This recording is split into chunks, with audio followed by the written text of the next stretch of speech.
can turn your life around. Treatment has really saved my life. To learn about PTSD and how treatment can help you, call your local VA medical center or visit ptsd.va.gov.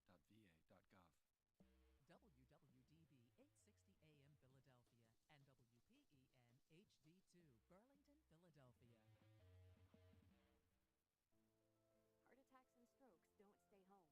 When seconds count, call 911. The hospital is the safest place to be. Visit heart.org/don't die of doubt. Brought to you by the American Heart Association. I'm Ben Affleck, and I want to thank you for joining me in supporting Paralyzed Veterans of America. I just don't think my family would be as happy as they are without the support that I received from Paralyzed Veterans of America. Go to pva.org to learn more. WWDB Philadelphia, the talk station. Good afternoon, Greater Philadelphia area. This is Toole Time Real Estate Radio on WWDB 860 AM. I'm Tom Toole. She's Sarah Timon. We have Nick Wolf behind the camera, and the three of us work at the Tom Toole Sales Group at RE/MAX Main Line. And Stacy Mitchell is walking in as we speak. So, if you get some value out of the show this week, do us a favor. Give us a like on YouTube. Follow our YouTube channel and subscribe. We've got it streaming every single week. And what we're going to be talking about today, the same issues we have been talking about, we're going to go a little deeper because especially as the Sitzer-Burnett case is going to trial, it's actually on trial right now. We're getting debriefs every day of what's happening with this lawsuit. We're going to spend the last two segments going over that.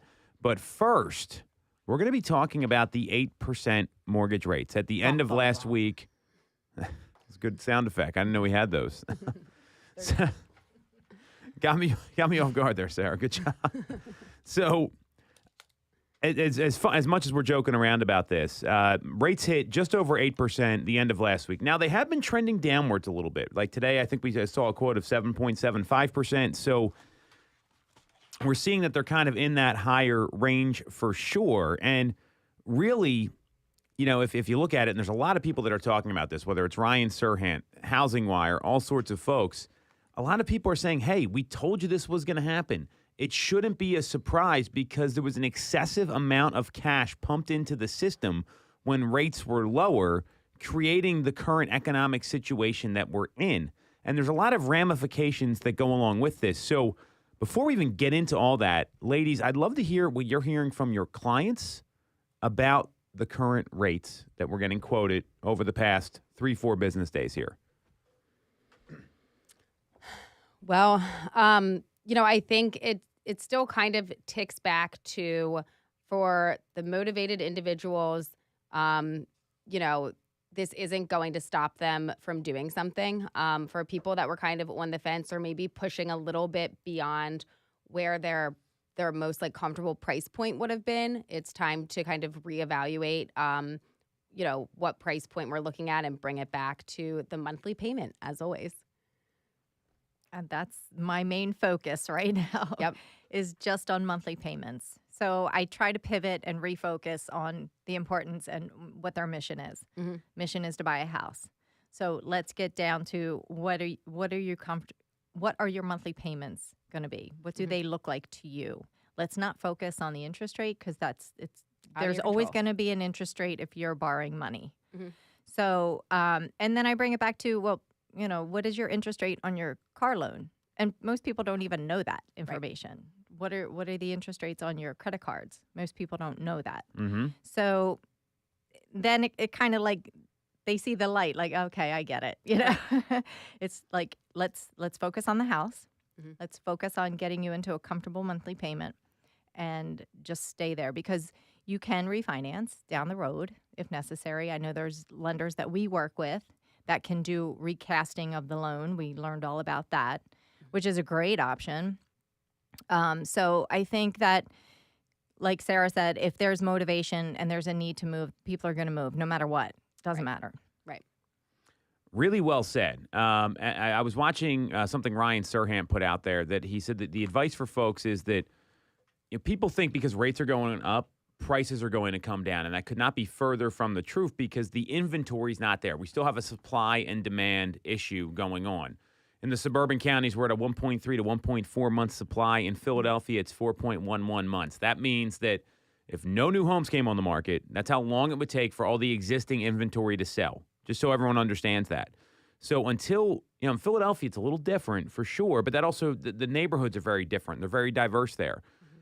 It's got to get to 6 months for this to be a buyer and seller evenly matched negotiating market. So until that happens, you're not going to see prices go the other way whatsoever. Prices are up 4.65% year over year. A lot of people are predicting that's going to be another 2 to 4% appreciation next year, and that the next 5 years we see 2 to 5% appreciation year over year. And we can share all this data. And Nick, in fact, I'll send you a slide you can put up on the post edit here. So until that happens, prices aren't going to go the other way, and that means there's two things you can really look at when it comes to cost, right? There's the price and then there's the rate. And the other things are going to be fixed, how much down money, those sort of things. You can renegotiate the rate. It may just take time. You may have to wait till they come down a little bit, which a lot of people are pretty clear they are. You can't renegotiate the price, and that's real money. Steve Harney talked about this, where a lot of folks are talking about, well, equity isn't real money. Well, and there's cash out refis. Like, you can use that money if you need to. It builds net worth. I'm not saying that's a great financial decision, but it's no different than when people borrow against their 401k to buy a house. So, like, you pay a penalty to access that money, but you have the money. So that conversation is really important. I mean, we were Andrea Ferry brought this up today. Like, do people know what their credit card and Right. car payments are? And people buy cars like it. I mean, it's like a snap decision. Right. They don't put a lot of thought into it. Right. Have you seen people do that before? Like, they literally, like, their car breaks down, they just go buy a new one like the next day. Mm-hmm. Yeah.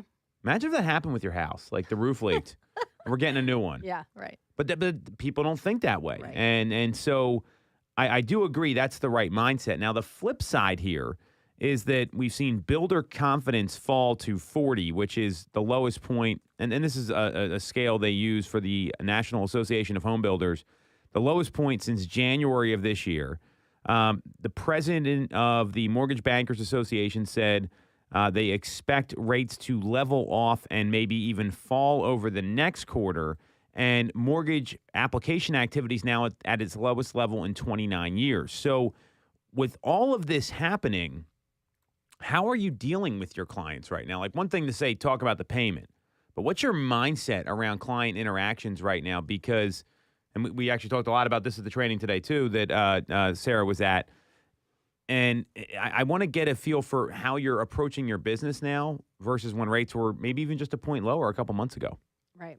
Well, I guess before I get into that, but jumping back to the monthly payment again. Do it, yeah. One interesting takeaway from the meeting that we had earlier today was okay, this is when you do that estimated closing costs, use like the current rate, and then you could show this is what it was when it was 7%, which like doesn't exactly matter because it's not there, but also this is what it is at 8. This is what it is at 9. Mm-hmm. Like, and 10, even go up to 10. That was the right. training. Like, we don't know where it's going. We don't know how high it will go. We don't know when it will fall. We don't know by how much in either direction. Like, there are experts out there that can predict it, but until it happens and until you lock into it, it's all talk, right?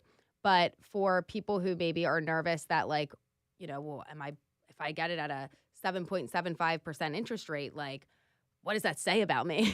Like, what says you got a house? Like, but like in terms of like comparing it to like what other people got at different times. Because I mean, when rates initially started going up, when they hit 5%, people were like not happy about it. So like, if that breakdown had existed, like now they're probably pretty happy that they locked in at that 5%. So it's all kind of relative to some degree, but then, well, show them like, all right, this is what the current rate is. What does it do if it goes up? Let's say you wait and, now all of a sudden it jumps a whole point higher. Like, can you still afford the house at that point? Because like, if you can right now, like maybe it's not the worst move if you're motivated and the different pieces like make sense for you to do so. It is funny that people think that they're not being smart Or, if they, well, my friend bought it 5%. And it's, Yeah. Well, I guess I would be really an idiot because I bought my house at 12% interest. And I Right. mean, I know some of our parents had bought it at 18% interest. Right, So right. what were they, knuckleheads or something? Right. But no, I don't think that people really go around and put their interest rates on the cards and say, hey, I'm Joe, and this was my interest rate that I Right. paid on my house. Yeah. It doesn't work that way. You don't do that, Stacey? No. Get the house. Right. Get the house. That is the smart move, Right. right? Get the house. Then you start to build the equity. Mhm.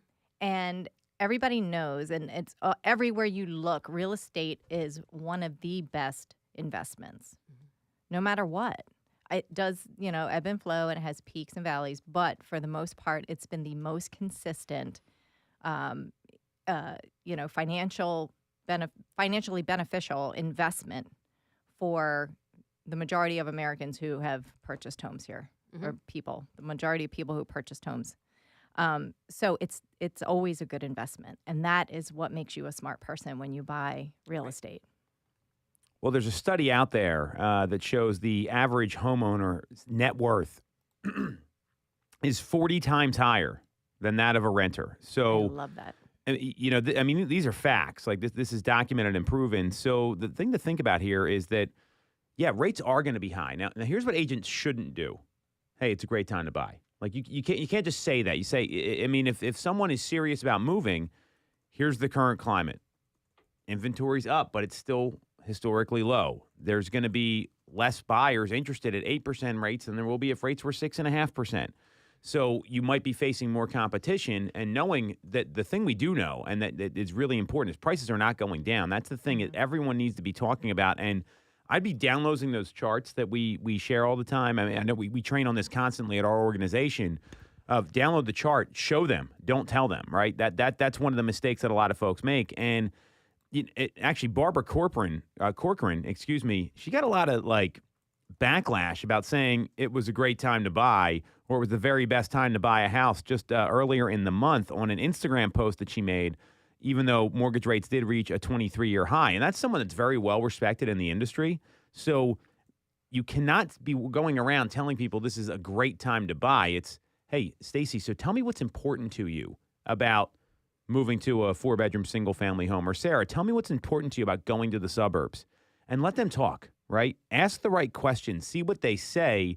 And the other thing agents should not be doing is, they say they're 6 to 12 months out. Don't just stop on that relationship. Too many people, if they don't like the first house or the conversation doesn't go well, that's the end of the relationship.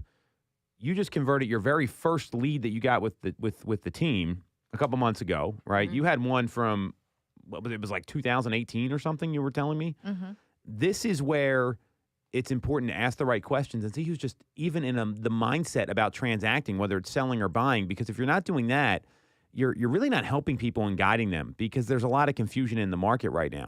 And if Barbara Corcoran, who is real estate icon, right? She's on Shark Tank. If she can get backlash about saying some of this nonsense, then the typical real estate agent out there should be watching and seeing what the reaction is, so they don't shoot themselves in the foot and hurt their business, because that turns off clients every single time. Right. What are some of the other things agents should or should not be saying in this particular situation, or what do consumers need to hear right now? I think they need some motivation. Not motivation. They need positivity. Because nobody wants to feel even let's say they are a motivated person that needs to do this, they don't want to feel like they're making the wrong move. So I think, yes, giving them the facts, showing them that this is a good investment, and that, yes, at this, if they're going to focus on rates or whatever, at this particular moment, money costs a little bit more than it did before, but we don't know where it's going next, and bringing it back to can you do it, and why are you doing it, and is this the right move for you and your family? And if it is, let's find it, and there are, diamonds in the rough, and there are there also will be sellers that maybe they're on a really tight timetable. So something pops up and you're able to negotiate something out, or always put in the offer, always talk to the agent and find out, if now in the current climate where we are, if there's a house that pops up that's perfect, but it's priced a little too high, or you can't make the numbers quite work, reach out to the agent and be like, hey, this is our situation. Like, is there anything we can do here? Maybe that seller timeline is more important to them than the dollar amount that you're going to offer. So like, always make the call and find out what the situation is, because that's helping out your client and it's helping out that seller. So give it a try, I guess would be my advice. Like, be positive and try. Definitely. That's perfect. I love that, because you don't know. Right. You don't know. And if agents ever say, that your offer is not going to get accepted, it's too low, or it's too this, it's too that, you want to look for another agent. And if an agent tells you that, oh, no, wait till next year to buy, maybe you should talk to another agent. I think that we should be so hyper-focused on getting clients the most accurate, up-to-date information, and listen to what their needs are and listen to them. Every situation's different. Yeah. And I love how you said, look for the opportunity, and the house could be a little overpriced. And you know that, we probably have a motivated seller and we have a motivated buyer. Let's make a deal. Right. Yeah. Cause I mean, I think that sometimes it's so easy to get caught up in the, like, even just offering what it's listed at. Like, oh, I don't know. You know what I mean? Like, find out what the situation is and give it a try. I mean, I've been surprised by offers that have gone through in the past, because it's what both sides needed, and it was able to work. And sometimes if people are sitting around waiting for houses to have a price drop, that's probably not a smart idea. Present your offer before the price drop, because sometimes those price drops create the feeding frenzy again. Right. Yeah. It's a strange, fascinating anomaly that happens, but it does. Yep. And I just experienced that with a listing we had. It sat. People were afraid to put the offers in because it was price. We did a price reduction, and guess what? We had multiple offers.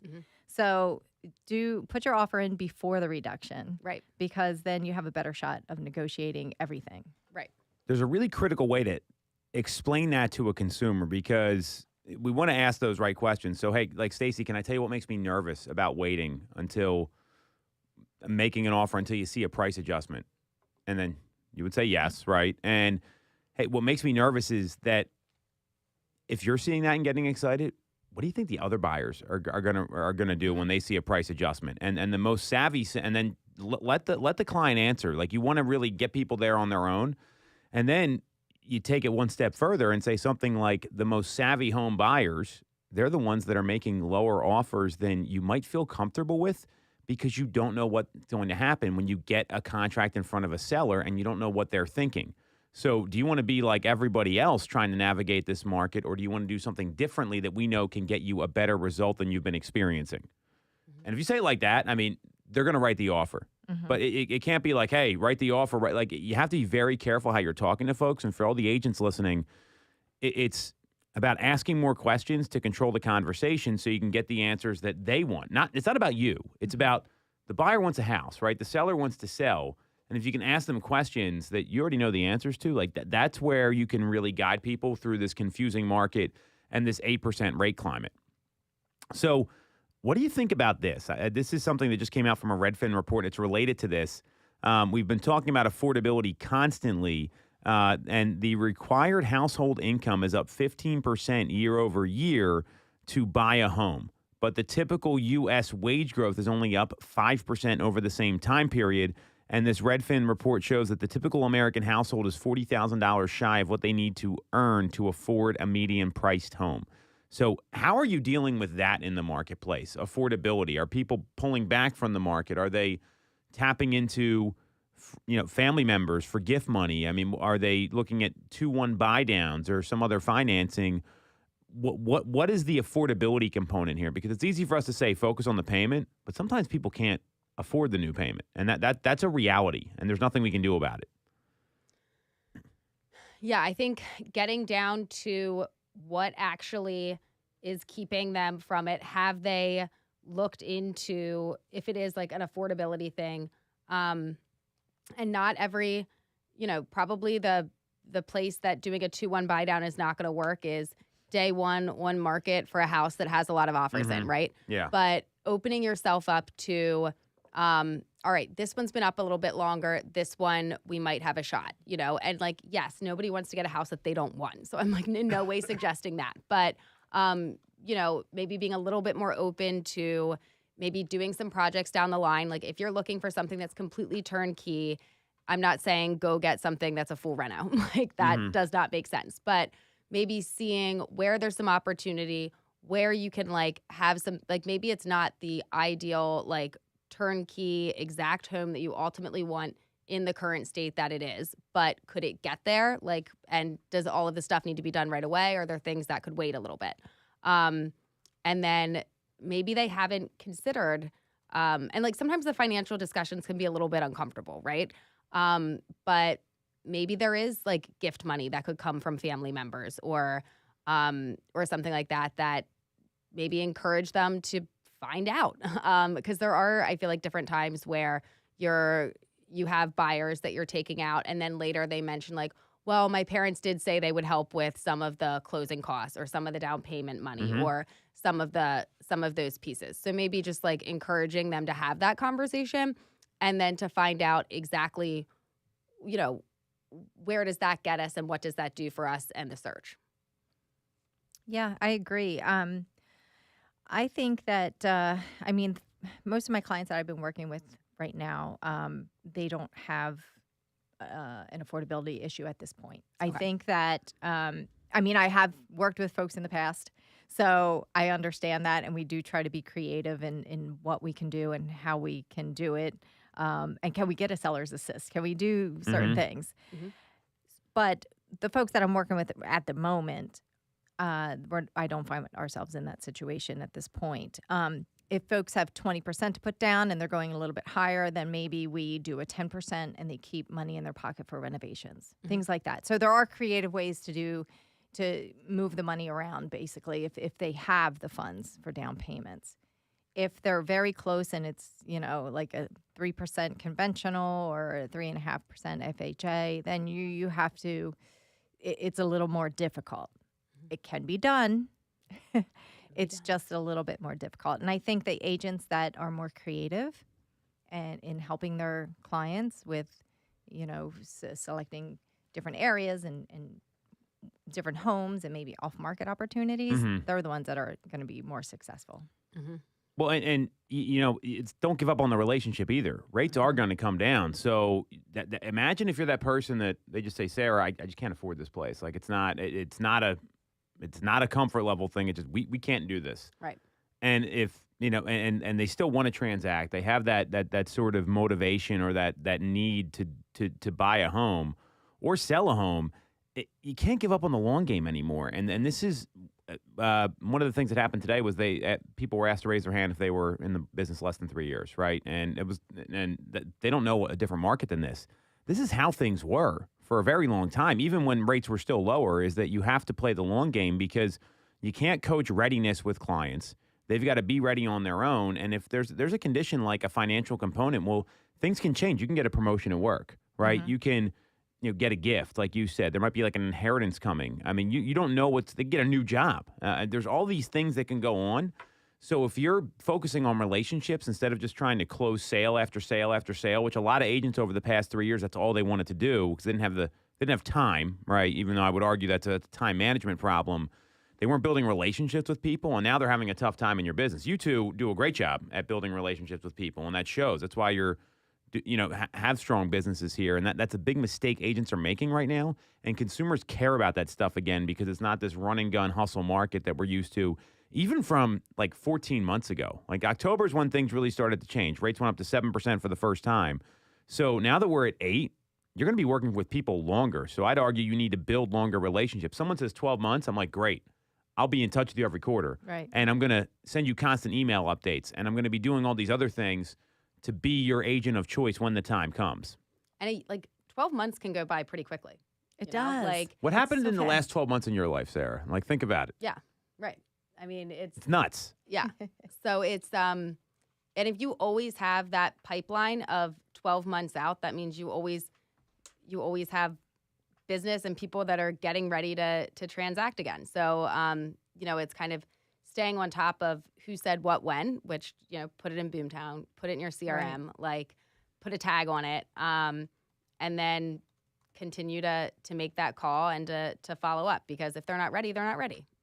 Right. And give them bring value each time you have a conversation with them. Mm-hmm. What's going on in the market now? They might not be paying attention because life happens. Yeah. So, just to give them a quick update on what's happening in the market, and just to, be that friendly voice on the phone, Right. I think is a good reminder that you'll be there and ready for them when they're ready. Right. Well said. So that's how you deal with 8% rates from the agent side and the consumer side, and get educated is probably the most important thing. So we're going to take a quick break. We're going to come back. We're going to talk about what's happened so far with the commission lawsuit that is in court right now as we speak. This is Toole Time Real Estate Radio on WWDB 860 AM. When you're getting a mortgage, you shouldn't have to sacrifice great service just to get a great rate. At Mortgage America, we've been lending with this philosophy for over 35 years. We have access to great low rates without the complications and delays of big or online banks. We're a local Pennsylvania lender with loan officers that you can actually meet. As PHFA's #1 lender, we specialize in all residential mortgage programs, including first-time buyer programs and low down payment options. For your free pre-approval, call us at 610-439-8000 or apply online at mymortgageamerica.com. Mortgage America's equal housing lender, NMLS 1285001. The Tom Toole Sales Group is the #1 RE/MAX team in Pennsylvania with over $165 million in volume for 2021. I'm Tom Toole, and our team has achieved that kind of success by being a great place to work with and to work for. No one knows Greater Philly better than we do. We know real estate, but more importantly, we're real people. We hire the best agents, and we give them all the tools to succeed. Even our brand new agents sell 17 to 24 homes a year because our team delivers the best experience in real estate. Teams deliver a better experience than individuals, and we're a top 1% real estate team in the country. We call it AAA service. We're your advocate, ally, and advisor, because this isn't a transaction to us. It's a relationship. If you're buying or selling a home, call the Tom Toole Sales Group at RE/MAX main line at 610-692-6976 or visit tomtoole.com. That's tomtoole.com. Sell your home for more, and remember the real estate golden rule. You always get more when you work with Tom Toole. For the best local mortgage service and great rates on your money, look no further than Mortgage America. We've been operating in the greater Philadelphia area for 40 years with a focus on smooth, easy access to home purchasing. Whether you're a first-time buyer, upsizing or downsizing, or just refinancing, we have programs for you. We also have closing cost assistance programs and access to subsidized interest rates. Pre-approval is free, no costs or commitments. To learn more, visit our website at mymortgageamerica.com or give us a call at 610-439-8000. We always have a person available to take your call with around-the-clock human service. Purchase your home with the personalized, local service you find at Mortgage America. Mortgage America's an equal housing lender, NMLS 128501. Have you considered a career in real estate? Do you want control over your income? Whether you have a license or not, call us today at 610-692-6976 or visit tomtoole.com. Join our team, the Tom Toole Sales Group at RE/MAX main line. Welcome back to Toole Time Real Estate Radio on WWDB 860 AM. I'm Tom Toole. She's Stacy Mitchell. She's Sarah Timon. We've got Nick Wolf behind the camera, and we all work at the Tom Toole Sales Group at RE/MAX main line, the #1 RE/MAX team in Pennsylvania since 2018. And we're streaming live every week on YouTube specifically, as well as Instagram and Facebook. If you get some value out of what we're talking about here, subscribe to the YouTube show, give us a like, or even drop a comment with some questions that you have. And we've got this posted on our Instagram as well, where you can tune in with the link. So we are back talking about these commission lawsuits. And this has been pretty interesting that this is now in court, because everyone's all, before you go to court, you don't really know what the other side has. I mean, I've had to go to court once for an eviction, and that was, and it's still ongoing. I haven't even actually been there yet, but that's what's happening. So I've never actually had to go to court and see what goes on. What I have found out is that when you're involved in lawsuits, that you don't really know what information or evidence that they have. I mean, that's kind of been my experience, and it's very interesting. So these lawsuits, they went to court. The first day of the courtroom hearings were the last week. We talked briefly about it last week, Stacey and I. So here's what happened since then. And our friends at BAM did a nice job breaking down what happened on day 4, which was Thursday. And this was the first time since the trial began that we could hear from the plaintiffs taking the stand. So there was 5 plaintiffs that took the stand. And I'm going to just go through some of the stuff that they said. I also know a lot of the things that were in question when they did video depositions for the CEO of Remax, the CEO of Keller Williams, a lot of folks. And the big thing that came up was that there were commission rates in the scripts that they used for training. And the comment across the board was that was used as a training tool. It's not what we talk about. And I think that's, I mean, I don't know what, you guys have been to many trainings where there's like scripts and dialogues and that sort of thing. Is that kind of the consensus that like the numbers are put in there just to help you work through the scripts and the training? Yeah. For the most part, yeah. We use generic, fictitious things, for a lot of things. Well, they use specific numbers. That was the big, that was apparently the big thing in this deposition. Yeah. I don't think that's that big of a deal. Mm-hmm. Okay.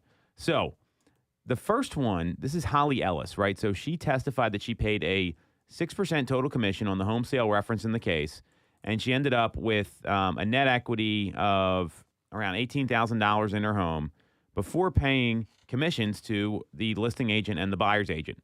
And they noted that the buyer's agent's commission added up to 20.55% of the equity, and the commissions for both took up to 40%. And they said it was a hard pill to swallow that we would walk away with so little. Apparently, before she learned about the lawsuit, she thought that sharing the commission was a standard practice. She wasn't told and never knew the commission was negotiable, and testified that had she known, she would have gone in a different direction. In one of her statements, Ellis made it clear that she's not against buyer agents. She just doesn't believe it should be her responsibility as the seller to pay for one. The buyer who chose them and who they're working for should pay them. What do you think about this? Wow. Yeah, I guess there was a lack of communication between her and her agent. But Wait, do we know what state this was in? Does that? I believe it's in Missouri. Okay. Nevertheless, there is a listing contract that's signed, and there's, all the details are in the listing contract. And I know that we explain those details to our clients when we sit down and talk about it. We tell them how the professional fee is shared. Right. It is always negotiable because we negotiate that on a regular basis, I would say. I think that I know a lot of times, especially when it comes to certain legal documents, ignorance is not a defense. Mm-hmm. So I understand that she feels maybe she could have made more money, maybe not. Because if you're not sharing in the professional fee, maybe you're not getting the amount of buyers through your property too. So It's all speculation, and hindsight is always 20/20. But I don't think that claiming that you didn't know these things is really valid if you signed, if you signed those documents to have representation and what was in those documents. And I mean, I think that I know, like, here for us, when you take a listing, you provide a estimated net to seller sheet that shows this is what you're ultimately going to walk away with, as well as breakdown. There's a breakdown line by line of where it goes. It's not just like a big question mark and then this is what you walk with, right? And then at the time that they execute a contract and accept a seller's offer, updated numbers down to the date that you settle, the purchase price, all of that, including the commission, is on there, and you see that number. So now, I mean, at that point, it would be a little late in the game to say I want to renegotiate the commission, but like, I guess there wouldn't be anything stopping you from asking that. Then it shouldn't be it shouldn't be a surprise at settlement the amount of the check that you're getting. Like that should have been coming for a little bit. Also, like I completely understand that when you're not in this business and you're not doing this every day, you may not know what can be negotiated and what can't. However, there is the internet, and I feel like there maybe should be some level of accountability on a person that's engaging in such a large financial decision to maybe do a little bit of research or talk to some, or like, I mean, I don't know if I'm like wording this correctly, but like there are tools that they could use to find out. I mean, a quick search of like, hey, what should I know going into when meeting a real estate agent? What questions should I ask? What's negotiable? Like, I mean, I think a 15-minute search could have like provided some of those answers. Mm-hmm. Yeah, and as far as the seller net sheet, we have to provide an updated one for even the slightest change. Oh yeah. If we That's the law in Pennsylvania. Yeah, if we move the closing date one day in either direction, Yeah. you have to provide a new Yeah. one because then you're talking about a couple dollar change. So Right. you have to do that, and they have to review it and sign. Right. So So it that's is why I not a was surprise. asking like state because Right. like I know here like like if you like update something in our inner office loop here before you have it in, like, hey, we did this, like it's like where's the update? Yeah, where's the updated, Net this sheet. Yeah. So it's like those numbers are and they're not like hidden numbers. Like they're the bold, big, that's where your eye is going to. That's what you're walking away with. It's clear. It has the transfer taxes. It has the prorated taxes. It has everything on that sheet. Mhm. So it's very clear. Right. Okay, so I tend to agree with you both on that. So here's the next one. There was let me see here. All right, so this guy's name's Jared Bright. He purchased his first home. He was a cash-strapped buyer, but he was helped by a down payment grant from the state first-time home buyer program. Asked why he joined the suit, Jared Bright answered, after my first experience selling a home, I was exposed for the first time to how it works and didn't necessarily think it was fair. A friend told him about the suit, and he offered to join. He testified that while he was satisfied with the service that he received from his agent, he learned after joining the suit that he ended up paying more than the 5.5% he agreed to, with 2.7% going to the buyer agent. And he reviewed the sales settlement statement. His attorneys did the math, and he'd actually been charged 6%, meaning he didn't look over his settlement sheet. And it was... apparently that made him feel stupid when this happened. And then they went on to say that, and this is from Now Bam, it was a missed opportunity to highlight how compensating a buyer agent can actually work in a seller's favor. It was more to that they went over in the cross-examination that this plaintiff said, Jarrett Bright, he was fully aware he'd be paying a commission, that his listing agent would be paying the buyer agent. At one point, they summed up his approach as that's the deal, and then on a redirect, they kept saying that over and over, which I didn't really understand. And they went on to say that if he felt the listing agent was acting in good faith and fulfilled their side of the deal, and he answered yes. So I don't even understand what these people are talking about. Right. Oh my gosh.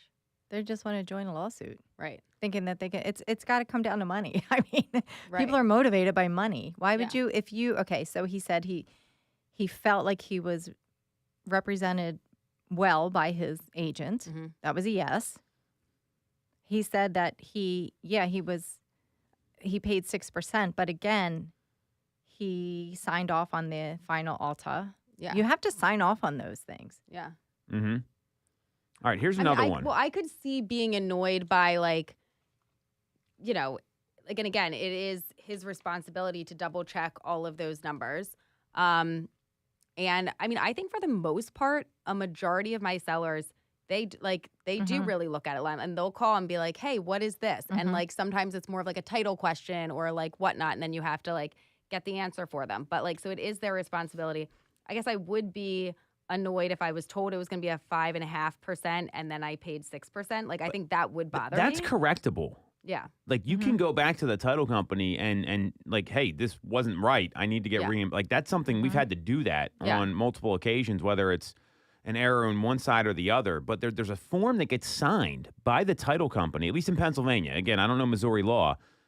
You're going to work with the title company to correct errors and omissions during the settlement process. Yeah. So literally, it's signed document that should have been remedied. I don't know why this person didn't pursue it, and it sounded like, I mean, it's very interesting. Yeah.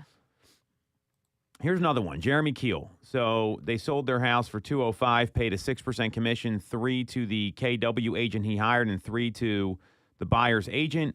After going through the home selling process, this person thought it was unfair he was paying for the agent whose job it was to help the buyers get a better deal, i.e., negotiate or reduce the amount that they would make from the sale. And then he was cross-examined for KW, pointing out that this seller did not pay the commission when he was a buyer, adding that in one purchase, this particular seller paid only a 5% commission, and asking if he renegotiated the rate. The seller, this guy Keel, answered, no, I didn't know you could negotiate the commission, but he already negotiated a commission in a previous transaction. And he noted that some of the commission figures were already filled in. And then they presented a purchase contract that was signed after this Jeremy Keel had crossed out arbitration and class action and jury trial waiver clauses before signing, meaning he negotiated terms in the contract. So, again, very interesting that was done. So what do you think about that? If you're crossing out clauses in a contract, you're reading the contract. Right.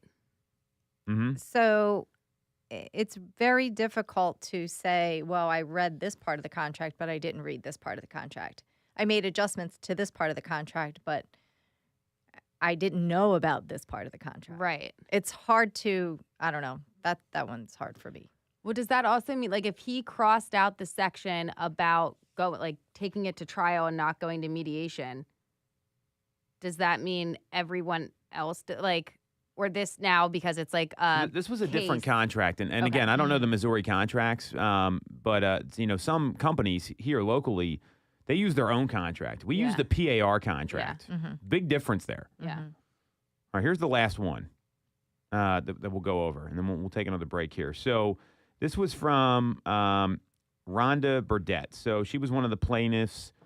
She testified she hired a listing agent from Home Services to sell their home, and in the contract, the agent asked to circle the commission where it had 6% written in, and the other options were 7, 8, 9, 10%, or blank. So that she took issue with 6% was the lowest, listed her home for whatever price, paid 6% of it. And then she also testified that she considered working with a discount broker, which charged a 1% listing broker commission but required sellers to pay the buyer agent a 3% commission. That seemed backwards to her, and she said they had no problem paying for an agent to sell her house, but they were not happy about having to pay the buyer's agent. And then they asked about what price should be recommended, and apparently the discount broker recommended a lower price. But, I mean, this person obviously talked to multiple people, and the commission was negotiable. So what do you think about this? Oh, Rhonda. Jeez. So she wasn't happy that when she was going to list with the discount broker, but the discount broker told her she would still have to pay a 3% to the buyer's agent, right? Mhm. She wasn't happy with that either. Right. So that's a 4% commission, Mhm. right? So she wasn't happy with that. Yeah. So paying the 6%, obviously she wasn't happy with that either. So why didn't she just go for the 4% person? Like, there's Or- options. There was an other box for the listing agent that was not the discount broker. What, 6, 7, 8, 10, Other. or other? Mm-hmm. Fill in the blank. Fill in the blank. Like Negotiate. that one actually. Well, Like- 6 was filled in the blank. Oh, okay. But there was an option to Mhm. yeah. So I mean, like that one actually is probably the most straightforward in terms of this is negotiable Mm-hmm. because they were telling them. Because there was options. Yeah. Yeah. And yeah, they presented it in a way of I'm giving you I've gone ahead and circled the lowest option for you for what I have listed here, but clearly it's negotiable if they're putting that out there. Right. And she did speak to the discount broker. Yeah. And it would have been a 4%. Right? Yeah. Because they Yeah, charged just didn't 1% like listing that broker. 3% would be going to the Right. buyer's agent. Mm-hmm. Or you could do FSBO, or you could, Right. list it that way. Right. Craigslist or something. Okay, and then so yes, I mean they were talking to multiple people, so clearly Mm-hmm. at some point it's negotiable. So The last point here, so, and then we'll take a break and we'll talk about what happened tomorrow, is that the final witness was called, the final witnesses were called to the stand on Monday, which was leadership for NAR and Keller Williams being signaled out for lack of institutional control related to violations of commission rules. So let's unpack that next. Let's take a quick break. This is Toole Time Real Estate Radio on WWDB 860 AM. You shouldn't have to deal with all the red tape when getting your mortgage from a big or online bank. At Mortgage America, we have access to big bank money, but with the personalized and detailed service of a local bank. We are here in your community and ready to serve with fast settlements, low down payment options, and first-time homebuyer programs. Pre-approval is free, no costs or commitments. For more information, visit our website at mymortgageamerica.com or give us a call at 610-439-8000. Mortgage America's equal housing lender. NMLS 128501. When you're getting a mortgage, you shouldn't have to sacrifice great service just to get a great rate. At Mortgage America, we've been lending with this philosophy for over 35 years. We have access to great low rates without the complications and delays of big or online banks. We're a local Pennsylvania lender with loan officers that you can actually meet. As PHFA's #1 lender, we specialize in all residential mortgage programs, including first-time buyer programs and low down payment options. For your free pre-approval, call us at 610-439-8000 or apply online at mymortgageamerica.com. Mortgage America's equal housing lender. NMLS 128501. I'm Tom Toole of the Tom Toole Sales Group at RE/MAX Main Line. If you're thinking of becoming a real estate agent in the greater Philly area, I have a special offer for you. Our team did $165 million of volume in 2021, making us the #1 RE/MAX team in Pennsylvania and a top 1% team nationally. Our agents love us because we offer them a successful career, a great life, and an unbeatable culture. Agents who've been with us for at least a year average 30-plus sales. Even our brand new agents average 17 to 24 sales a year. We offer proven systems and expert training. We help you set more appointments and sell more houses. Now here's the offer. If you don't have a real estate license yet, we offer real estate scholarships so you can get one for free. Check it out at realestateScholarshipProgram.com or visit the Tom Toole Sales Group at RE/MAX Main Line at tomtoole.com. That's tomtoole.com. Get more out of your real estate career, and remember the real estate golden rule. You always get more when you work with Tom Toole. Have you considered a career in real estate? Do you want control over your income? Whether you have a license or not, call us today at 610-692-6976 or visit tomtoole.com. Join our team, the Tom Toole Sales Group at RE/MAX Main Line. All right. Welcome back to Toole Time Real Estate Radio on WWDB 860 AM. I'm Tom Toole. She's Sarah Time and she's Stacy Mitchell. We got Nick Wolf behind the camera. We all work at the Tom Toole Sales Group at RE/MAX Main Line, the #1 RE/MAX team in Pennsylvania since 2018. And we stream the show live every week on YouTube. So if you get some value out of it, you like what you hear, or you got a question, make sure to subscribe to the channel, comment, give us a like. We're jumping back in to the Sitzer-Burnett first week commission lawsuit.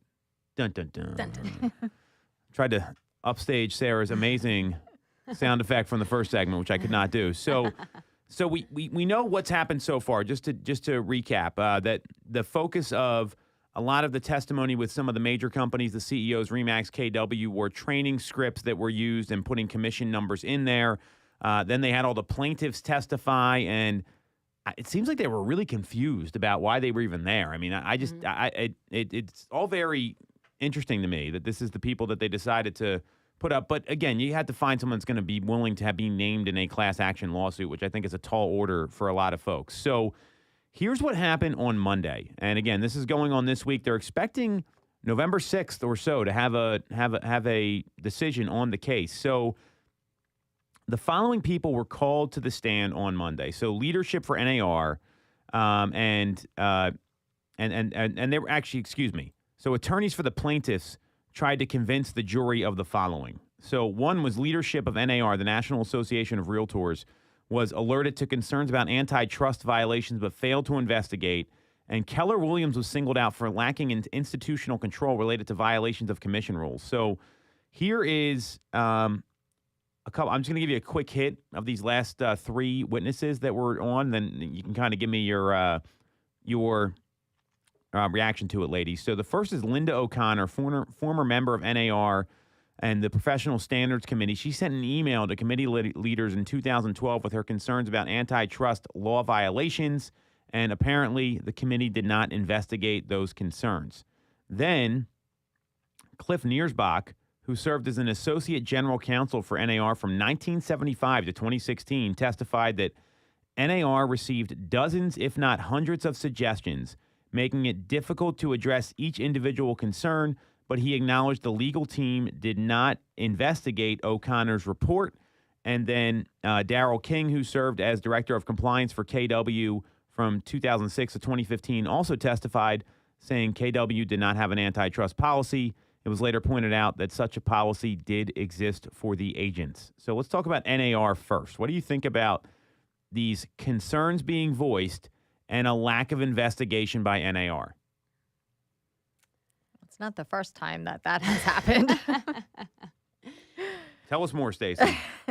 Well, it seems like there's a total breakdown within NAR, and I don't know, wherever the message comes in, and then it gets to, or it doesn't get to the people in charge, the higher ups, or it does, and they just totally ignore it. Mm-hmm. I don't know where the breakdown is, but there's a serious breakdown. It happened with the allegations of sexual harassment. Yes, because apparently there was many, many complaints, mm-hmm. and they either went unheard or ignored. So this is not a surprise that this happened. Right. I mean, I think that when you are, a company of this size, and you have all of these, you're up at the top. If there is hire more people, if you need more mm-hmm. people to prevent stuff from slipping through, it shouldn't just be getting pushed aside. If you need to hire additional people to make sure that you're compliant and following each one of these steps, it's probably a better move than having to go to trial over it. Exactly. Yes. Well said. I tend to agree here that, I mean, it's more another example of NAR just not following through on things. And Sarah, you said it best. Any company, you get a concern like this, you've got to take these things seriously. And you'd be surprised the kind of concerns that get raised in a company of now, NAR is a trade organization. They're not a company, but they operate like a company. Mm-hmm. So, I mean, let's just be super clear. Anytime, you'd be surprised the complaints you get about things. Mm-hmm. I can speak from experience on this stuff. You blow your mind to some of the stuff I've heard. And you got to investigate them, because if you don't take these things seriously, then you might have a bigger problem on your hands. It could be not a big issue. Obviously, they voiced a concern here. So I think there is some merit to that to a certain extent. But again, who knows what the violations were, what the background is. But you got to investigate them. What about the KW? This is fascinating to me. So the director of compliance saying we don't have an antitrust policy, but then the company has an antitrust policy for agents. How does that even happen at a company? And how are you not prepped for this, for the cross-examination? Right. Yeah, right. It's mind-boggling. Right. You knew you were coming to trial for this. It's not like it was just a reporter got you on the street when you weren't expecting it and nothing was going on with it, Right.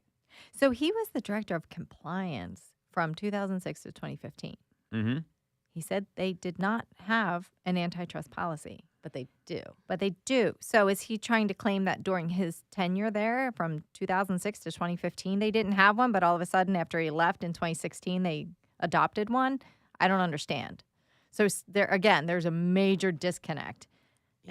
Yeah. So maybe what he was saying, I don't know, when did they have their antitrust policy in place? Right. That I don't know. What I do know here is that, I mean, this is literally this is from realestatenews.com. Stefan Swanpol is a big believer on this, or he's behind this site here. And it just says that there was, basically, I just restated everything. I don't think there's much there. So I think the challenge is, one of the things that came up in the Gary Keller testimony was that they were saying they had a percentage in there for commissions, and they said, well, you could do this or you do that. There's all these scripts we learn about how to protect your fee. That's that's any sales job, by the way. I don't think, and it's always, it's presenting options, letting people make decisions. And if people don't believe that, if they think Gary Keller is the one telling them what to charge and what not to charge, he's like, you got to be kidding me with this. Right. That's not how it works. So I think the challenge is you got to have policies in place for when this stuff happens. And I'd liken this to having an HR policy, right? When a company gets to a certain size, when like 2 to 5 people and going to like 15, well, you better have this stuff in place because you don't know what's going to go on. And things can get a little uncomfortable in that regard. So I think that's just a corporate mistake by KW. That's my observation there. So here's the last part. We got 3 minutes here. I want to get through this. So the defense began its case. And I'm just going to give you a quick rundown of 4 bullet points here and get your reaction. So the attorneys for NAR called their first witness, and the first was Sharon Millett, the former NAR president. She testified about the cooperation compensation rule, which was issued in a report that recommended NAR change the rule in the early 1990s, and the rule was changed to 1996. That's where you offer out a commission to the buyer agent. Attorney McGill, he asked for the judge to rule in favor of home services and its subsidiaries. He claimed that the plaintiffs failed to find evidence of any kind indicating the franchisor's involvement in a conspiracy. NAR CEO, and Attorney McGill was an attorney for home services. NAR CEO Bob Goldberg testified to end the afternoon, emphasizing NAR's trade organization role and independence of state and local associations. He also stated NAR does not instruct members on commission rates, and he addressed the suggestion that NAR's incentive in the alleged conspiracy was to maintain dues revenue. And he refuted this by explaining that NAR revenue is not commission dependent, as they receive $150 in annual dues per member, regardless of what the member charges or earns. What do you think about this?